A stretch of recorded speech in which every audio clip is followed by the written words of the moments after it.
Saudari-saudaraku yang terkasih dalam Tuhan, salam jumpa berkah dalam. Dalam kesempatan ini, saya hendak mengajak Anda semua untuk bersama-sama merenungkan pentingnya kitab suci bagi kehidupan iman kita semua. Namun sebelum kita memasuki pada renungan itu, mari pertama-tama kita mohon berkat Tuhan, supaya apa yang akan kita renungkan kali ini sungguh-sungguh membawa dampak yang baik bagi kehidupan kita, juga bagi pertumbuhan iman kita. Mari sekarang kita persiapkan diri kita berdoa terlebih dahulu. Dalam nama Bapa dan Putra dan Roh Kudus. Amin. Ya Allah Bapa kami mengucap syukur kepadamu atas sabda yang Kau nyatakan kepada kami melalui Yesus Kristus dan melalui segala peristiwa yang kami alami. Sabdamu telah menuntun banyak orang kepada kebenaran, kebaikan dan pertobatan. Kami mohon agar kami pun Kau bimbing menuju kehidupan yang lebih baik seturut dengan kehendak-Mu, dengan pengantaran Yesus Kristus Putra-Mu Tuhan kami, yang hidup dan berkuasa bersama Engkau dan Roh Kudus, kini dan sepanjang segala masa. Amin. Dalam nama Bapa dan Putra dan Roh Kudus. Amin. Baik, saudara-saudaraku yang terkasih, sebagaimana tadi sudah saya sampaikan, saya hendak mengajak Anda semua untuk merenungkan tentang pentingnya kitab suci bagi kehidupan kita.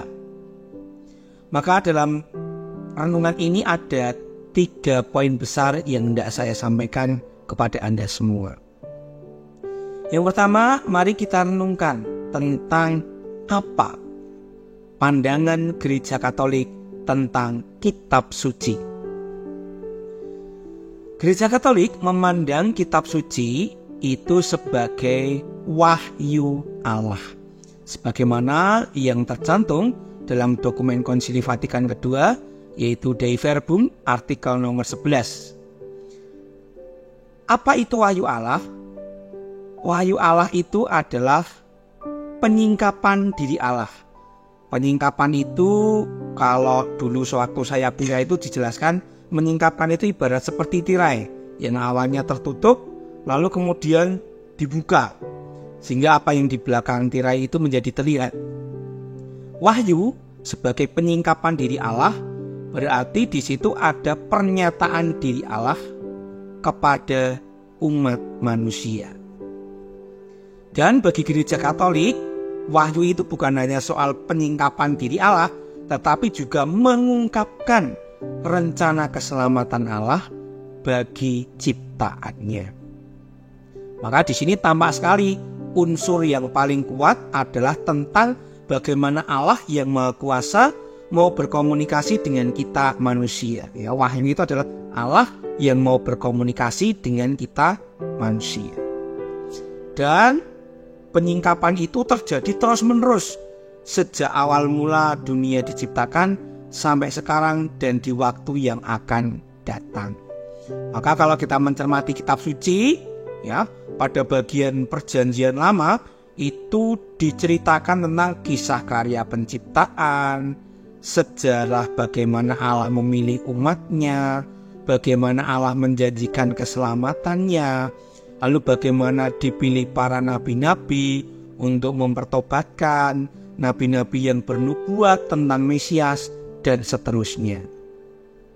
Lalu penyingkapan diri Allah itu diteruskan setelah Perjanjian Lama di Perjanjian Baru, dan penyingkapan atau perwahyuan Allah ini tergenapi secara penuh dalam diri Yesus Kristus Tuhan kita.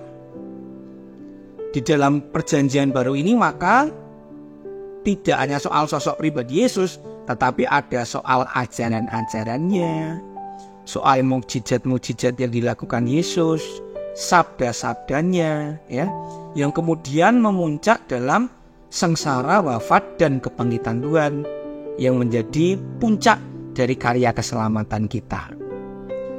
Dan di samping itu, dalam Perjanjian Baru juga nanti dikisahkan soal awal mula atau sejarah terbentuknya gereja. Maka kelihatan sekali ada alurnya bahwa kitab suci itu adalah perwahyuan diri Allah yang terjadi dalam kurun waktu ya yang terus-menerus sejak awal penciptaan ya, sekarang dan waktu yang akan. Ini bagaimana Gereja Katolik memandang kitab suci. Dan sebagaimana disampaikan dalam De Verbum artikel 11, di sini kitab suci bagi umat Katolik itu menjadi sumber iman dan sumber moral bagi umat Katolik. Dari kitab suci inilah kita mengenal Allah. Dari kitab suci inilah kita mengenal rencana-rencana karya keselamatannya. Dari kitab suci inilah kita juga bisa merenungkan tentang perbuatan-perbuatan baik semacam apa yang bisa kita lakukan untuk mewujudkan diri sebagai murid-murid Kristus yang ikut berperan serta dalam karya keselamatan Allah. Maka kitab suci ini memiliki daya kekuatan ilahi karena ada penyingkapan diri Allah, dan di dalamnya juga ada tuntunan moral supaya orang tidak jatuh dalam kesalahan-kesalahan tetapi bisa berbuat baik. Nah, ini pandangan Gereja Katolik tentang kitab suci secara sempurna. Ini poin pertama ya. Jadi kitab suci itu apa? Kitab suci bagi kita umat Katolik adalah penyingkapan diri Allah, perwahyuan diri Allah, pernyataan diri Allah kepada kita manusia ya. Dan penyingkapan ini bukan hanya menyingkapkan soal diri Allah itu siapa, tetapi juga mengungkapkan rencana keselamatannya bagi kita semua, memuncak dalam pribadi Yesus Kristus yang sengsara, wafat dan bangkit untuk menebus kita semua agar kita selamat. Ini bagian pertama. Bagian kedua ya, kalau tadi pertanyaannya apa, sekarang yang kedua adalah mengapa? Mengapa umat Katolik perlu untuk mendekatkan diri dengan kitab suci? Tentu ada banyak sekali alasan mengapa umat Katolik perlu akrab dan mendekatkan diri dengan kitab suci. Beberapa di antaranya adalah yang pertama, yaitu adalah supaya kita bisa semakin mengenal Allah. Sebagaimana tadi yang sudah saya sampaikan, kitab suci itu adalah sumber utama untuk mengenal Allah. Dengan membaca dan merenungkan kitab suci, kita dapat semakin mengenal sifat-sifat Allah, rencananya bagi keselamatan kita, dan kasih-Nya yang tak terhingga dan tidak berkesudahan. Ya, ini yang pertama, semakin mengenal Allah. Yang kedua adalah memperkuat iman. Kitab suci dapat membantu kita untuk memperkuat iman kita. Ketika kita membaca kisah-kisah iman di dalam kitab suci, kita dapat terinspirasi dan dikuatkan untuk menjalani hidup sesuai dengan kehendak dan tuntunan Allah. Maka kalau kita sedang mengalami kesedihan, kejatuhan, ya, itu di dalam kitab suci ada juga kisah-kisah yang mampu meneguhkan kita. Atau mungkin kita sedang bergembira, kita sedang bersukacita. Di situ ada ayat-ayat atau kisah-kisah yang mengajak kita semua untuk tetap rendah hati dan membagikan kebahagiaan dan sukacita itu pada semakin banyak orang. Ya, maka ini yang kedua adalah memperkuat iman kita. Yang ketiga adalah mendapatkan pedoman hidup. Jadi kitab suci memberikan pedoman hidup bagi umat Katolik. Ajaran-ajaran moral di dalam kitab suci dapat membantu kita untuk menjadi pribadi yang lebih baik dan hidup sesuai dengan kehendak Allah. Ini yang ketiga. Yang keempat tentu adalah mendapatkan kekuatan dan penghiburan. Kitab suci dapat menjadi sumber kekuatan dan penghiburan bagi umat Katolik dalam menghadapi berbagai macam tantangan dan rintangan hidup. Dan melalui kitab suci kita dapat menemukan pengharapan dan kedamaian di dalam hidup. Jadi kisah-kisah di dalam kitab suci juga senantiasa menginspirasi kita supaya kita tidak mudah menyerah, tetapi hidup dalam iman, harapan, dan kasih. Jadi ini 4 poin pokok yang menjadi permenungan kenapa kok kita perlu untuk mendekatkan diri dengan kitab suci. Ini yang kedua. Mengapa kita umat Katolik perlu akrab dan mendekatkan diri dengan kitab suci? Yang ketiga dan terakhir adalah bagaimana. Ya, tadi pertanyaan pertama apa? Nomor 2 adalah mengapa? Yang ketiga adalah bagaimana. Yang ketiganya adalah bagaimana terus kemudian sekarang kita umat Katolik mendekatkan diri dengan kitab suci.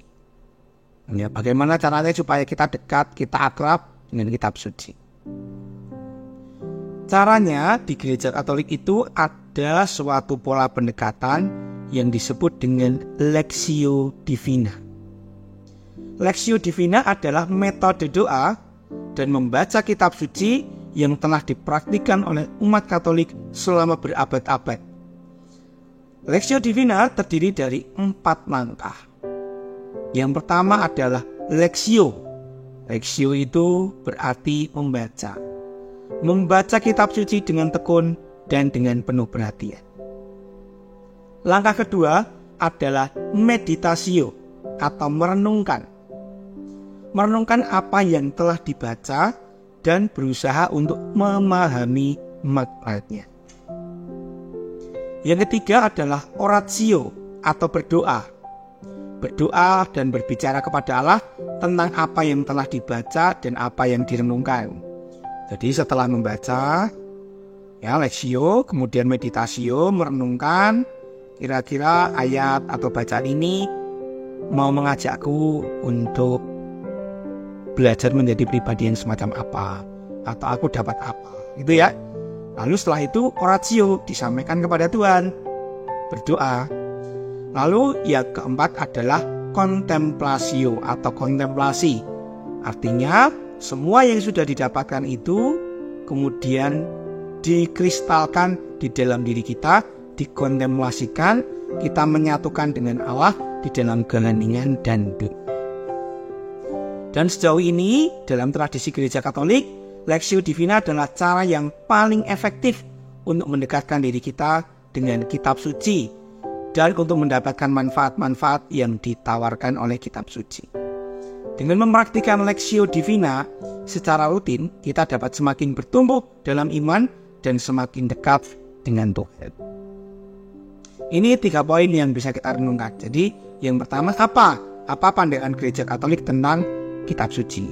Ya, gereja Katolik memandang kitab suci sebagai perwahyuan diri Allah, penyingkapan diri Allah, pengungkapan diri Allah kepada umatnya. Bukan hanya mengungkapkan diri, tetapi juga mengungkapkan rencana karya keselamatannya bagi kita. Ini yang pertama. Yang kedua, mengapa umat Katolik perlu mendekatkan diri dengan kitab suci?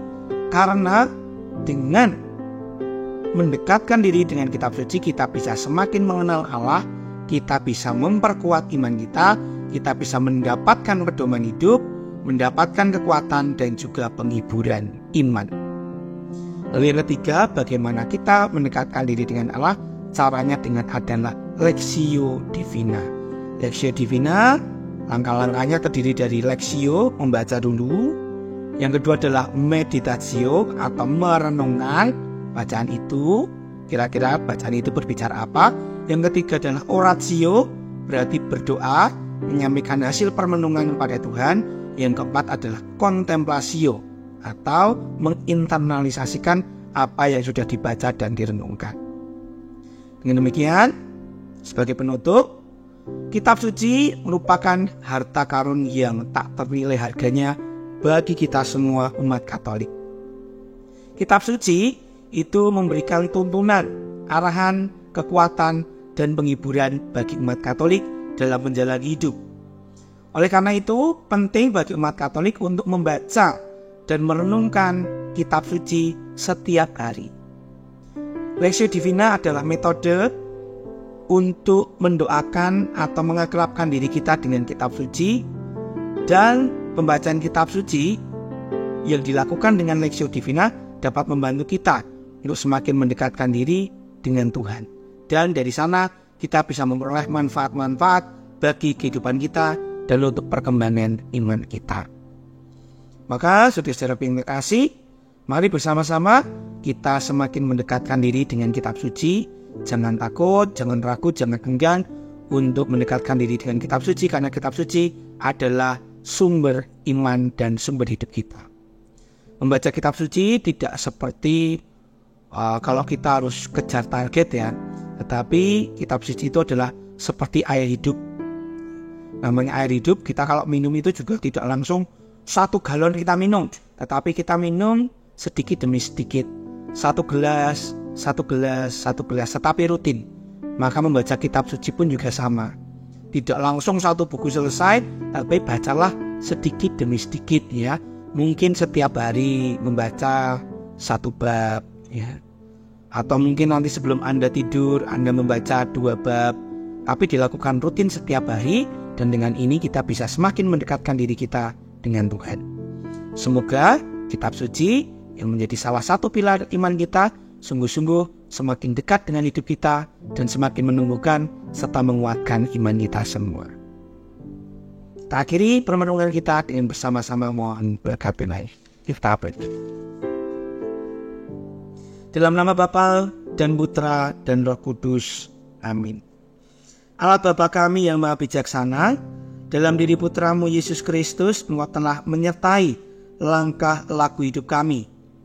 Dialah Immanuel, Sang Sabda yang menjadi manusia dan menyertai kami manusia sepanjang segala masa.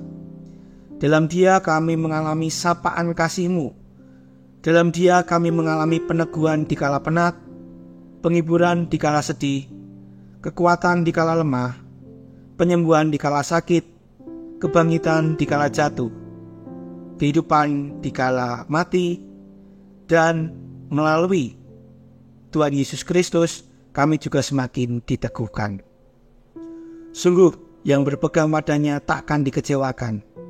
Maka syukur atas apa yang telah Engkau berikan, dan syukur atas perwahyuan dirimu yang dapat kami temukan di dalam kitab suci. Semoga kitab suci dan perwahyuan-Mu senantiasa menjadi sumber hidup bagi kami, kini dan sepanjang segala masa. Amin. Tuhan bersamamu dan bersama rohmu. Semoga kita semua senantiasa diberkati oleh Allah yang Maha Kuasa, dalam nama Bapa dan Putra dan Roh Kudus. Amin. Matur nuwun, berkah.